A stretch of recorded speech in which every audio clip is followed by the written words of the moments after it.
जिस तरीके से अशोक गहलोत के बेटे वैभव गहलोत को 12 साल पुराने मामले में आप उसको अब जांच कर रहे हैं, आप 2-3 साल पहले भी कर सकते थे। लेकिन जिस तरीके से अब राजस्थान में कुछ ही दिनों में चुनाव है, तो आप ऐसे कर रहे हैं, तो किस तरीके से अब जो है ये माहौल गरमाता हुआ नजर आ रहा है।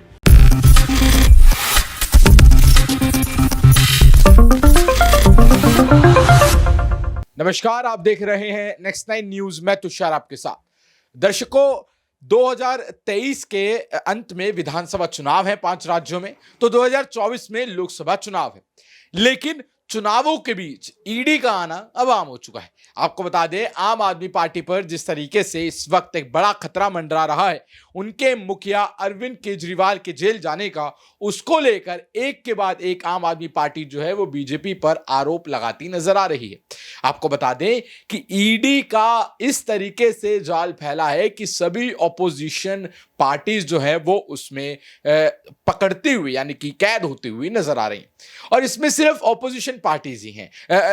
जिस तरीके से यहाँ पर बीजेपी जो सत्ता दल में है, उनके कोई भी नेता पर ईडी का अभी तक कोई भी छापा देखने को नहीं मिलता है। और ऐसे में सवाल उठना लाजमी है कि क्या चुनावों के वक्त में जिस तरीके से ईडी का इस्तेमाल किया जा रहा है, वो ऑपोजिशन को दबाने, डराने और यहां पर जो है खत्म करने की कवायद के तहत किया जा रहा है। क्योंकि हम लगातार देखते आ रहे हैं कि उन राज्यों में सबसे ज्यादा इस्तेमाल हो रहा है ईडी का जहां पर ऑपोजिशन की सरकार है। और ऐसे में जहां एक तरफ हम देखते आ रहे हैं, राजस्थान की बात करें, आम आदमी पार्टी की बात करें, तो इससे साफ साफ पता चल रहा है कि चुनावों से पहले एक तरीके से जनता के बीच में एक नैरेटिव सेट किया जा रहा है। बहरहाल बात कर रहे हैं हम केजरीवाल की, आम आदमी पार्टी की। जिस तरीके से संजय सिंह जेल में बंद है, मनीष सिसोदिया की बेल याचिका खारिज हो चुकी है सुप्रीम कोर्ट से, और अब अगला नंबर यहां पर केजरीवाल का लग चुका है। इसको लेकर सौरभ भारद्वाज जो है वो तमाम सवाल और एक के बाद एक बयान देते हुए नजर आ रहे हैं। आतिशी हो, सौरभ भारद्वाज हो, राघव चड्ढा हो, सबके सब यहां पर जो है बीजेपी पर हमलावर हैं। आपको बता दें कि राघव चड्ढा ने तो यहां तक की एक लिस्ट भी निकाली है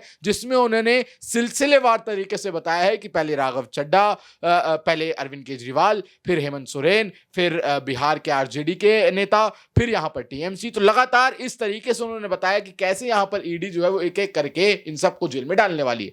और यह भी बताया कि यह सब इसलिए किया जा रहा है ताकि प्रधानमंत्री नरेंद्र मोदी जो है वो चुनावों की रेस में अकेले दौड़े और अकेले ही जीत जाए। वो ऐसे ही अब जीत सकते हैं, वो कंपटीशन के साथ ऑपोजिशन को टक्कर देकर नहीं जीत सकते हैं। आज इसी मुद्दे पर बात करने के लिए हमारे साथ हमारे सहयोगी शामिल हैं, शेराज। तो शिराज, आपसे सवाल मेरा ये रहने वाला है, जिस तरीके से यहाँ पर लगातार एक के बाद एक आम आदमी पार्टी बीजेपी पर हमलावर है।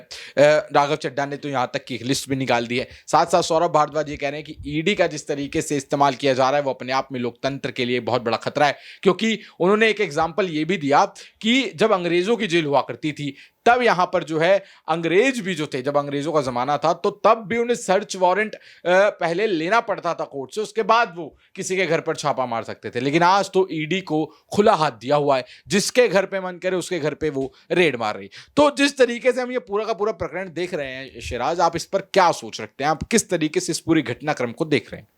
जी देखिए, सबसे पहला जो मैं आपका सवाल है उसको नज़र करूंगा कि किस तरीके से आम आदमी पार्टी दिल्ली शराब घोटाले में पहले उनके स्वास्थ्य मंत्री जाते हैं सत्येंद्र जैन, फिर वहां के उप मुख्यमंत्री जाते हैं मनीष सिसोदिया, और अब जो है संजय सिंह भी जाते हैं, और केजरीवाल जो एक आम आदमी पार्टी के संयोजक रहे हैं, वो कहीं ना कहीं अब उनके ऊपर खतरा मंडराता नजर आ रहा है। जिस तरीके से उन्होंने कल ईडी को फटकार लगाई और वो पेशी में नहीं शामिल हुए, और उन्होंने साफ तौर पे मेल करके कह दिया कि ये राजनीतिक चीज़ें हैं, और बीजेपी के कहने पर ये नोटिस मिला गया। हालांकि ये जो है हम सबने भी नहीं सोचा था कि इस तरीके से जवाब मिलेगा ईडी को, और वो मध्य प्रदेश चुनाव के लिए निकल गए। लेकिन रही बात आम आदमी पार्टी की, तो आम आदमी पार्टी जो है अब लगातार, मुझे लगता है उसका जो एक ईमानदारी का था परचम, कहीं ना कहीं कोर्ट से भले ही उसको जो है अभी आरोपी नहीं ठहराया गया, लेकिन जनता के मन में ये कहीं ना कहीं डाउट होने लग गया है कि अगर जिस तरीके से केजरीवाल ने इग्नोर किया ईडी के नोटिस को,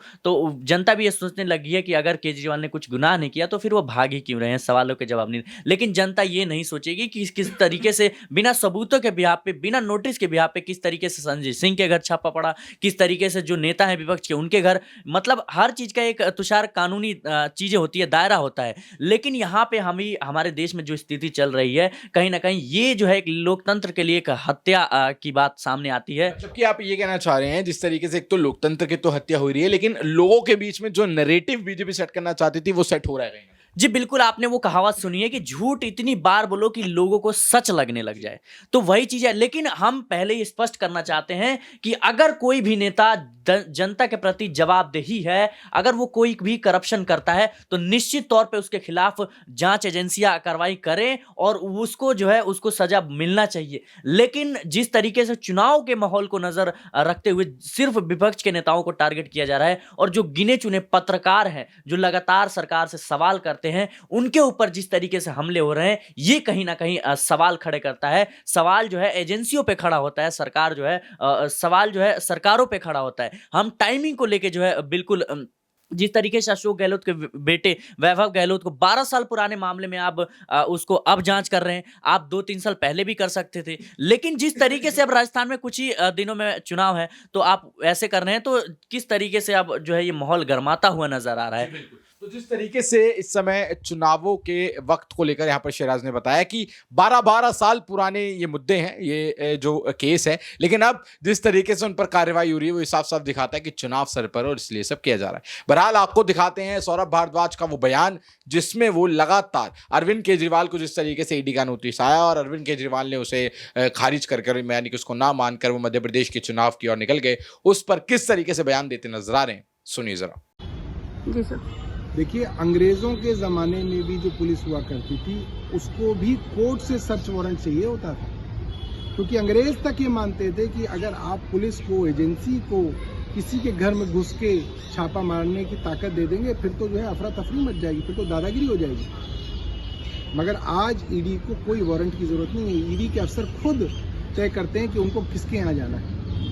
और क्या ये सिर्फ इत्तेफाक है कि भारत के अंदर ज़्यादातर राज्यों में सरकार भारतीय जनता पार्टी की है, इनके मंत्री हैं, इनके मुख्यमंत्री हैं, ईडी सीबीआई इनके यहाँ छापे नहीं मारती। बड़ी बड़ी बातें कर रहे हैं भारतीय जनता पार्टी के प्रवक्ता, कानून अपना काम कर रहा है, ईडी स्वायत्त है। अरे भाई, स्वायत्त है तो भारतीय जनता पार्टी के मंत्रियों के घर कब जाएगी ईडी?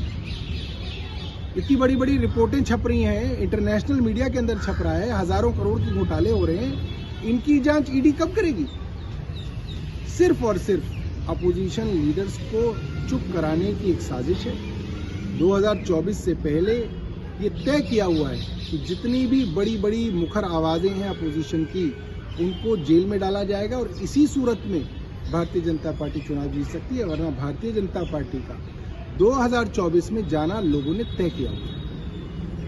तो देखा आपने किस तरीके से यहाँ पर सौरभ भारद्वाज लगातार ये कहते हुए दिखाई दिए कि भारतीय जनता पार्टी चुनाव के वक्त ऐसा इसलिए करा रही है क्योंकि वो सभी ऑपोजिशन से डर चुकी है। 2024 में यहाँ पर जनता उन्हें बाहर का रास्ता दिखा रही है, वो ये जान चुकी है और इसलिए डर कर अब वो ऑपोजिशन को खत्म करने की तैयारी कर रही है ताकि वो रेस में अकेले दौड़े और अकेले ही जीत जाए।